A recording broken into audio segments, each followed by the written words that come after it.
Dominican media mission के दैनिक कहार में आपका स्वागत है। सबों को जय शिव।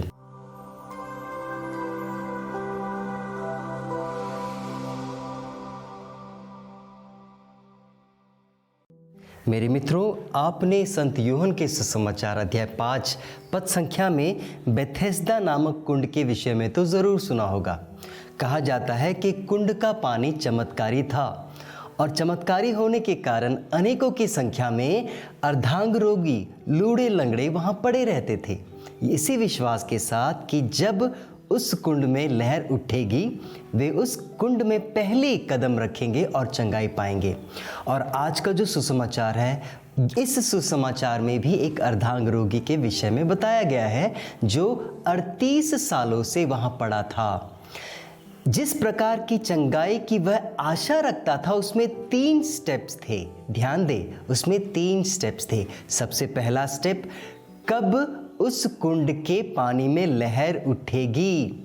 दूसरा स्टेप, कब एक सहायक उसके पास में आएगा और उसे उठाकर उस कुंड के पानी में डुबो देगा। और तीसरा स्टेप, तब जाके उसे चंगाई मिलेगी। तो 38 सालों से बेचारा इसी आशा में वहाँ पर बैठा था कि वहाँ पर लहर उठे और कोई सहायक उसे उठाकर पानी में डुबो दे ताकि उसे चंगाई मिल सके। कि एक दिन प्रभु यीशु वहाँ पर आए। प्रभु यीशु ने जैसे ही उस अर्धांग रोगी को देखा, प्रभु उसकी कहानी जान गए और इसीलिए प्रभु यीशु ने उनसे पूछा, क्या तुम चंगाई पाना चाहते हो? क्या तुम चंगाई पाना चाहते हो? क्या इसका मतलब जानते हैं आप? प्रभु यीशु यह नहीं पूछ रहे कि तुम चंगाई पाना चाहते हो, बल्कि यह बता रहे हैं कि मेरी चंगाई में 3 स्टेप्स नहीं बल्कि एक है। मैं 3 in 1 हूँ। मैं 3 in 1 हूँ। तुम उस कुंड के जल से चंगाई की आशा रखते हो। मैं जीवन का जल हूँ। मैं वो जल नहीं, मैं जीवन का जल हूँ। तुम किसी सहायक की इंतज़ार कर रहे हो जो तुम्हें पकड़कर उस जल में डाल सके। मैं वो सहायक हूँ। तुम मुझ में आओ, मुझ में समाओ और मुझ में इस तरह समा जाओ ताकि तुम मुझ में और मैं तुम में हो जाऊँ। और तीसरी बात, तीसरा स्टेप, मैं वही चंगाई दाता हूँ। वो साधारण पानी तुम्हें चंगाई नहीं दे सकता, मैं दे सकता हूँ, क्योंकि मैं तुम्हारा चंगाई दाता हूँ।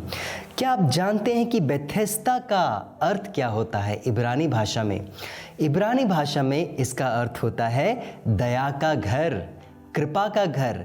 बड़ी संख्या में अर्धांग रोगी, लूड़े लंगड़े उस कुंड के पास आते थे इसी विश्वास के साथ कि उन्हें वहाँ से दया मिलेगी, कृपा मिलेगी। लेकिन आज प्रभु खुद वहाँ पर आकर हमें यह संदेश देना चाहते हैं, उस अर्धांग रोगी को यह संदेश देना चाहते हैं कि वह पानी नहीं, मैं दया का स्रोत हूँ, मैं कृपा का स्रोत हूँ। और इसीलिए प्रभु यह बताना चाहते हैं कि उस कुंड की ओर न देखें, तुम्हारी नज़रें मुझ पर टिकी रहे, क्योंकि मैं तुम्हारे दया का स्रोत हूँ।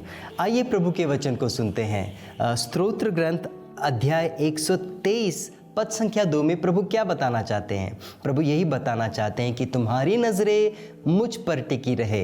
यदि तुम सचमुच चंगाई पाना चाहते हो, सचमुच कृपा पाना चाहते हो, सचमुच दया पाना चाहते हो, तो किसी डॉक्टर की तरफ नहीं, किसी वैद्य की तरफ नहीं, किसी जादू टोना वाले की तरफ नहीं, बल्कि तुम्हारी नज़रें मुझ पर टिकी रहे। वचन कहता है, जिस तरह दासों की आंखें स्वामी के हाथ पर टिकी होती है, जिस तरह दासी की आंखें स्वामिनी के हाथों पर टिकी होती है, उसी तरह जब तक प्रभु दया न करे हमारी आंखें तुझ पर टिकी रहेगी। ऐसा प्रभु का वचन कहता है। मेरे मित्रों, आइए इसी विश्वास के साथ हम प्रभु से प्रार्थना करें कि हमारी नज़रें प्रभु से न हटे। मरते दम तक हम प्रभु की ओर ही अपनी नज़रें टिका कर रखें। सबों को जय शिव।